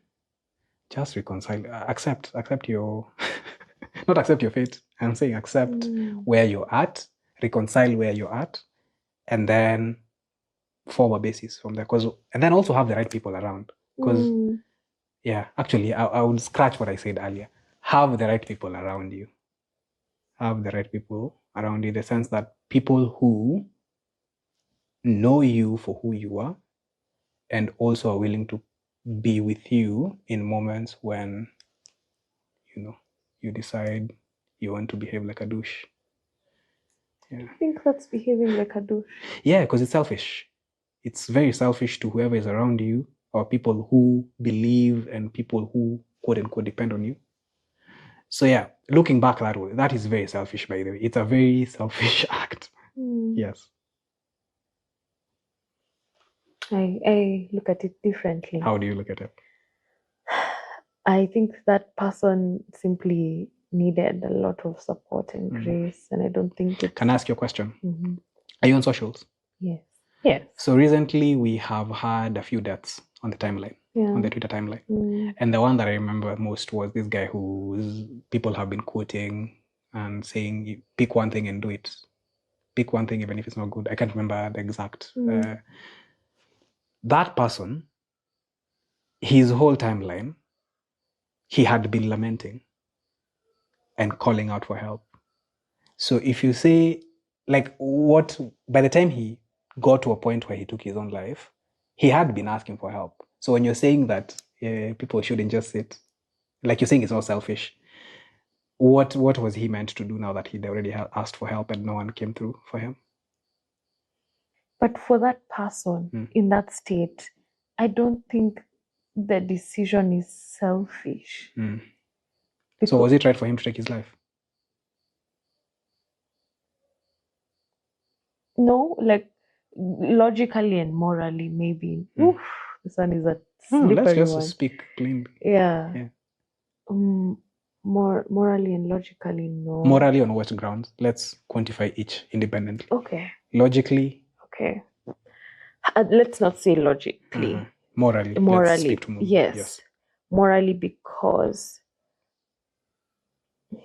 and this, however it sounds, it's ni wewe ndio umechukua hivyo. Morally, because you didn't create yourself.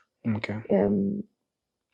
You didn't create yourself, so taking your own life that you did not create, I think there's some moral, it's not right that you take your own life that you did not create.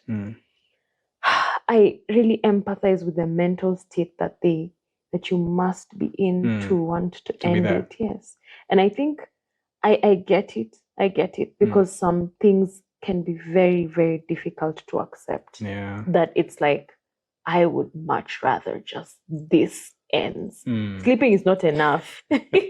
Nalala na sishibi, nataka nilale 24/7, you know. So I empathize. I don't think it's ukiangalia situation, it's not that they're trying to be selfish. It's just a really tough time. Okay. Again. Do you agree? It depends. It totally depends. Because again, situations are different. And this is the thing I think about life. It works differently for different people. But by the time I'm coming to give you advice, say for instance, if you came to me and told me, hey Meshack, I want to buy a phone, and I give you recommendations, I'm coming from a point of me and what I think. But remember, human beings, self-will. Your self-will is independent, right? Yeah. My self-will is also independent. But your decisions, okay, I don't want to go into a very gray area here because you mentioned the aspect of me not creating myself and my body, and that also opens up a different can of worms. But I would just ask you this. Why are you thinking beyond you didn't create yourself? Why is that a reality that is manifesting to you now? Why do you even need to think that you didn't create yourself? Why do you think that? Yes. Why is it getting there? Now, on the flip side, I would also ask, why don't I need to think that my body is not mine? I was created by someone. There's also that possibility, right? I just want you to work with me. There's a possibility that we were created by someone. It's a discussion. On the off chance that you believe or start questioning, or like the statement on why would he do that, yet he didn't create himself. Like his life was not his own, but it is your life. Oh, yeah. In very plain terms. Because if, someone came and snuffed the life out of you, whose life have they snuffed? Mine. So we exist in sometimes we try to over-justify things and think about things beyond the concept, and it's human nature. Even the whole concept of religion, governments, it's so that human beings can peacefully coexist. You pick a notion, stick to it, and then that forms the whole basis of humanity. If, say for instance, right now you were to say, I don't need to acknowledge that I was created by someone. I also need to acknowledge that my life is not my own. Those are statements that are simple truths. When was your big break? In terms of? When you knew, okay, I think hapa sasa I've kind of gotten to the success threshold. Yeah. Okay, I haven't yet hit it. And the reason why I know that is I have 2 goals. And when I hit those goals, that's when I'll know, yes. One goal is to own a hospital and manage a hospital. And the second one is to run a proper data and intelligence company. So not yet. Why a hospital? A hospital, 1, because of my history. And 2, have you had any sickness in your family and seen how that turns things up and about and around and wherever It's everything. It does everything. Yeah. So healthcare generally around the world, not even in Kenya. My goal is to help subsidize healthcare for people that genuinely won't be able to. And how will I know that? Remember, I'm running a data company. So this company, remember I told you I have 2 goals. A data company that will be able to say, hey, so Meshack comes from this echelon, genuinely they can't afford. And we fully subsidize on our own capacity. Yeah, and then the same case, research in terms of medical whatever, because human beings, again, bodies, I really want to understand people in the sense that medicine in itself is good, when you get to learn about anatomy, because the human body in itself presents so many data points. 1, in its form, in its raw form, even before you put the sentient nature into it and people now can be able to talk and think, the body in itself presents data points. And then when you now put in the ability for us to speak and all and the soul and whatever it is that you want to call it, now that even opens up a new Pandora's box. Because all it takes is maybe me passing a few joules of electricity over you and you're dead. But at the same time, the complexity of even me just spewing these words that I'm spewing right now, the way it's been wired by the time it's being delivered, there is a whole complexity to it. Your olfactory cells, like your smell. Do you know how many olfactory cells you have in your nose in itself? Like there are small cells that distinguish, okay, so this is acid when you smell, this is a bad pungent smell, this is a good smell. That's a very small data point, but in itself is very complicated, you know. So yeah, understanding that is also, we are very, I would say, you know, this phone, if it dropped right now, the equivalent of me being stabbed, it would still survive. But I'm more complex than this phone, but I'm also very fickle and very, I could easily stumble up on an nikufe. No. Yes. That is what baffles me about us. Okay. Yeah. Okay. So at what point, I want to understand, and this is as we wind up, Meshack, we can talk here mpaka kesho asubuhi. Yeah. That is 6:30. Okay. I want to understand how you got the role that kind of changed the trajectory for you. Kwa sababu tuliachana tukiwa Zindi na 15, ukihustle kite, and I know you moved to Moringa. Yes. So actually, let me just take that segue. Yes. So from ZD to Moringa, so at ZD I got confirmed full time. So and then that moved me to 25. And then Moringa through ZD is an edtech. So we met during one of the functions with some people from Moringa. And at the time, they also wanted some expertise. We talked, and that's what led to my segue into Moringa. And Moringa at the time when I started was 70. And then from there, I room the essay company, .sh. I think that went to 115, 110. No, this is through Andela. Yes. 115, 110. And then from room, it went to, so in between, I've done consultancies in between my main roles. So, but the main role after that was Panther. So Panther got to around, I think, 250. So if you're looking for like a major bump, then that was it. From 110 to 250. And at this point, you're doing the defense project. Yes. Oh yeah. So the defense, no. I haven't started on the defense. The defense comes later. Yeah. Well, aside from that wasn't really a defense. That was just nefarious activity under the guise of pretextual elections. So that's when the 250 is when you're like, okay, now we're moving up. Yes. Because now then you are able to afford a MacBook. Okay. All right. So what would be, you're currently a senior software engineer? I would say I border senior and staff there. I'm in between, somewhere in between. Period. Yeah. What range is that falling into? In terms of compensation? Yeah. So I would, by Kenyan standards or by SF standards? Both. That could be good if you know Kenyan. Okay, so for are you asking me what I expect a senior to be paid in Kenya? No. Or what I would expect to be paid? Let's say in SF. Yeah. Yeah, both in Kenya and SF, but what you know. Okay, so I mean, for local, I would wager seniors would be paid somewhere between 300 to half an M local. For other places like SF, it could still be from that 300 to a mil. 300 for the senior? There are people who are paid. No, of course you won't be based in SF. Like I'm saying, if it's an engineer, okay, in SF it's different, of course. if I'm working from SF, it's totally different. But I'm talking about an engineer who works with a company that's headquartered in SF or New York or wherever. If they were to do what we call, because they do standardize the rates, not even based on location, but yes, based on location, yes, and the seniority on that particular level. So yeah, so I would wager that they would be paid something 300 to a mil. In some cases, could even be 2 mil. Yeah. Okay.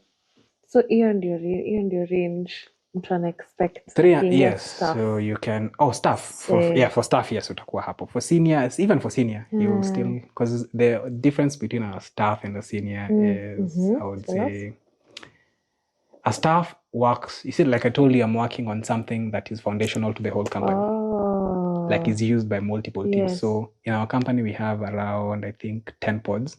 So the work that I'm doing is depended upon by 10 pods, and that translates to around 80 other engineers, as opposed to a senior who would do the same work but at a pod level. You see, if I'm doing foundational work for, say, payments, and I have domain knowledge on payments and payments alone, and my work only affects the payments guys, and I'm efficient at that, then I could be a staff on the payments team, depending on the way the company is structured, or a senior, or even a principal, depending on whatever company you're working for.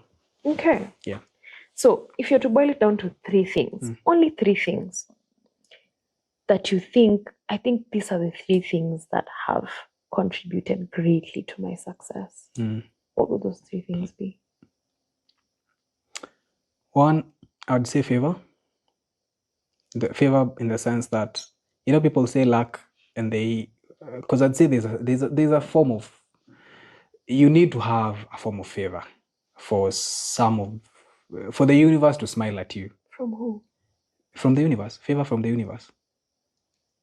And what I mean, it's very difficult to quantify that, in the sense that by the time you're sending an application, you're sending it into the ether, right? And there are other people sending it. You're sending it into the void, right? Commander. But same way, sorry for being plain, a sperm was sent out into the ether. Many of them, like applications, one also made it. Okay? It had favor. Because there's usually equal chance. If you've done biology, there's an equal chance, especially if they're all healthy, there's an equal chance for all of them. But somewhere along the way, maybe one becomes lazy, maybe the medium of transfer is not right, and that translates to maybe you put in your hobbies, ukoju, instead of your experiences. So those are the things I'm talking about, favor. Usiende utume pale, hello sir, nani madam, and receive. Those are the things that we don't know. Like when I'm talking about favor, things that are beyond your control. Ama ukienda hapo in your salutations, ukatusi mtu badala ya best regards. Mistakenly, instead of best, ikaenda kwa kitu kama something, and autocorrect, something happens and then goes. And maybe someone, your application meets someone who has, who expects your application to be meticulous, and you're kicked out on the basis of a typo. So that's what I mean by saying favor, such that any action you put out there will be met by the grace that the universe extends to whoever is also meeting your action. Number 1. Wow. 2, self-conviction and truthfulness. I have said that to yourself, not to anyone. You know, there are good lies, and there are bad lies, and there are good truths, and there are bad truths. A bad truth, for instance, is me as a head of state. I'm not the head of state. I'm just giving an example. If I came in and said, unfortunately, the whole nation is under attack and there's nothing we can do about it. You know, that's not a statement that, even if it's true, and you will never hear, because you will cause panic. Yeah. And this is the other flip side. I remember during the Mandamanos, at the height of the Mandaman, there's a dude who was interviewed and asked, if you were the president today, what would you do? You know what he said? Mambo ya rezo, achia rezo. Which is true. Because as in that capacity, you need to be able to know how to handle certain situations. Remember the SBI model? If we are indeed under attack by certain foreign operatives, and they're maybe inside, find a way of communicating it to the masses in a way that doesn't spare. Yes, you know, like you don't cause mass hysteria. Because now human beings will first think, okay, so we are under attack. What do we do? Do we start hiding? Don't do that. So all I'm saying is be truthful to yourself and convictions, in the sense that know what you want, okay? And then you might ask yourself, you will ask me, how do I know what I want? I won't answer that, because you know yourself best. Wewe ndo unajijua. And anyone who comes and tells you, even these gurus, sometimes sorry, if you're a guru and people who believe in gurus, it's fine. But there is no you'll come and tell me that I'm smart if I don't, me myself, get to a point where I am working towards getting smart, or even acknowledging that I am smart. When you tell a stone to, you know, probably give you water, it will never give you water, because it still knows that it's a stone. Even the stone itself has its own convictions that I am a stone, you know? So number 2, truthfulness and conviction. And then number 3, This one I will package it in a very lengthy way. Mentorship works, okay? But mentorship depends on how you approach it. I had a mentor. I've mentioned him before, George. George used to be a PM and has built some of the products most of us, banking products most of us are currently using for the longest. And George threw me into the fire. Not because he didn't believe in me. So I remember when my uncle is the one who put me in touch with George. Okay? Because after nimeenda kumuona, nimemwambia what I want. But then he sat down and said, okay, so yes, I am in this industry, but who's best suited to hold this guy's hand? Okay, so I need to put him together with someone who's technical and someone who has the same personality traits as him. And I was very lucky. I found someone like Jijo. George is Jijo. I call him Jijo, is his nickname. So when Tajiri, we were building it with George. So what I didn't say is, George would scope out features. You see the way PMs will go out and scope out features. Remember, I don't have any experience at this time that I can say I've worked on production systems and the likes.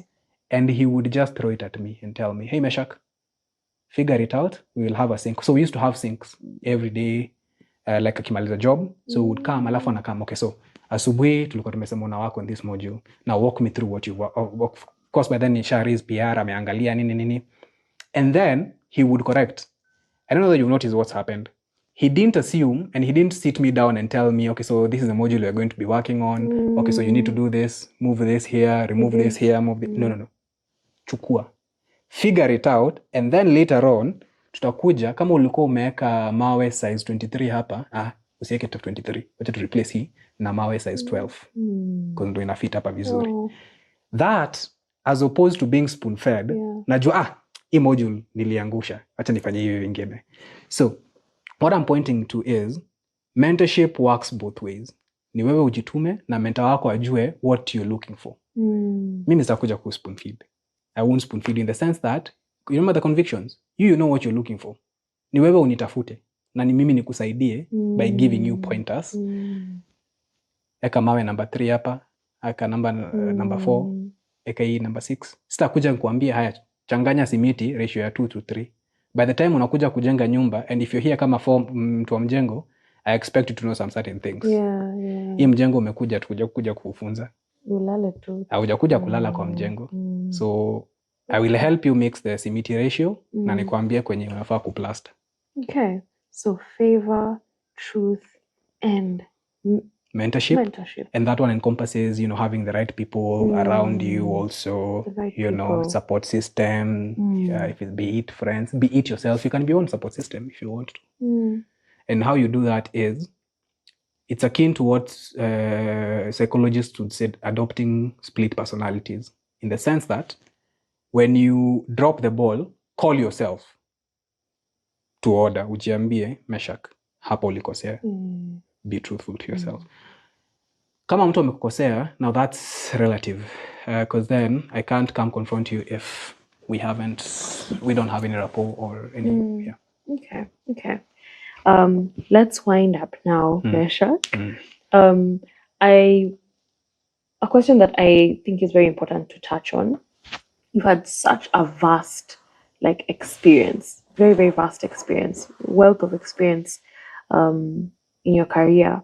If you were to look at the pattern of how you got favor to get these opportunities, what does that pattern look like? Is it people? Is it just luck? It's not luck. It's, I think, also my personality to some extent. Because kujituma nayo mi ujituma, si uongo. If I am doing some work, I will do it wholeheartedly. And I think Blake, who is my VP of engineering, and Luke and Jordan, who's my manager, will tell you, I am very truthful and also mindful in the sense that I will give feedback the way it's needed and I will receive feedback when needed. Now, personality plays in the sense that, you remember when I applied for ZD? Yes. I went and gave my all in that JavaScript. Niliandika JavaScript without consideration for PHP. Because nilijiambia, if I do this well, to the best of my ability, one, even if I'm not hired, I'll be like, I actually pulled that off. Because by the time I was leaving that interview, my project was running. So I was like, cool. Yeah.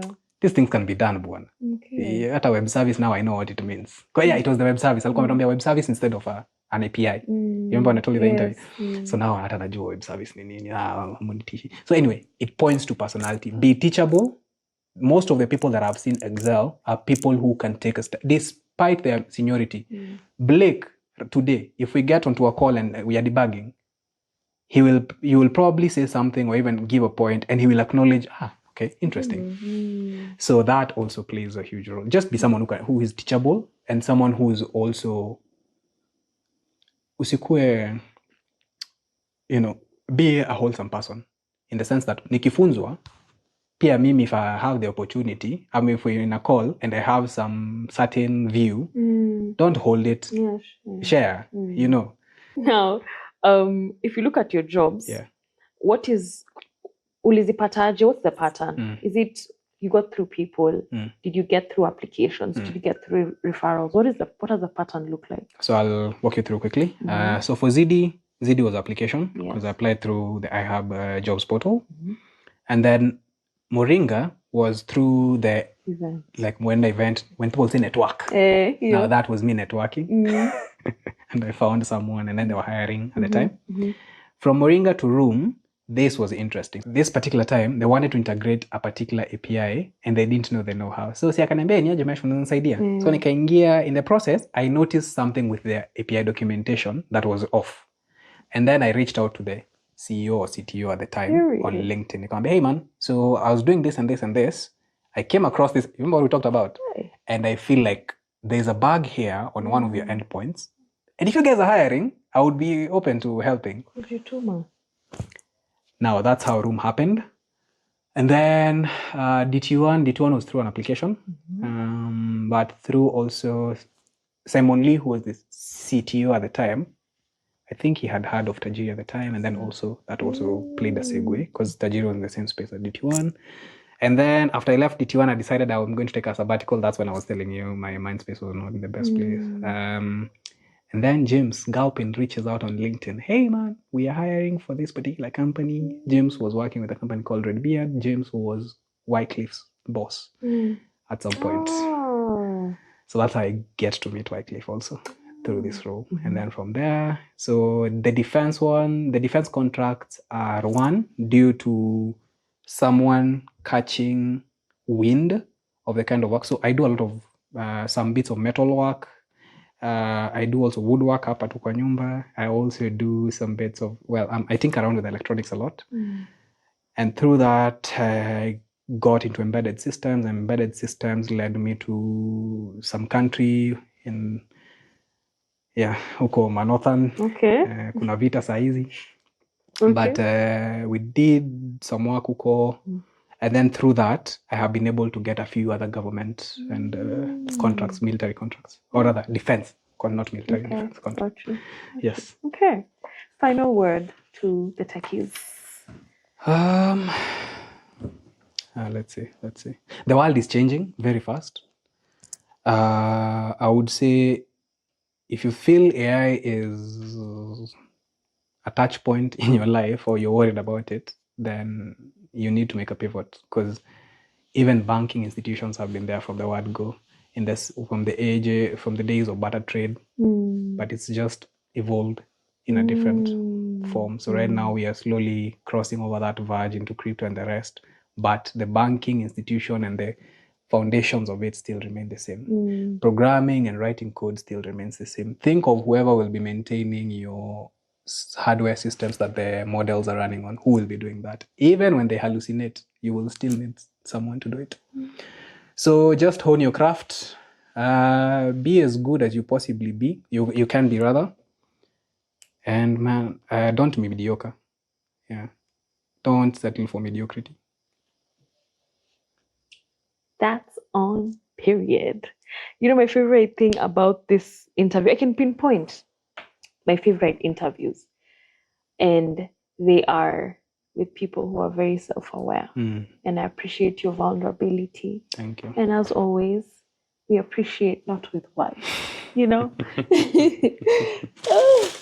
we appreciate with flowers. Thank you. These are for you. Thank you so much for sharing I appreciate it. Meshack, I've learned so much from you, and I hope that Same here. Oh, I have from the questions, because I've also been introspecting and looking back, especially that question on when I was talking to the young boy. Yeah, that one. Oh, okay. Which is true, because right now I'm looking back to the younger self, because they had it right, actually. The younger versions of me and us had it right. It's just that. Yes. So right now, I am looking more. Every single day, I'm looking back to those aspirations, because he was right. He was definitely right. It's just that things hadn't fallen into place yet. Thank you. Woo!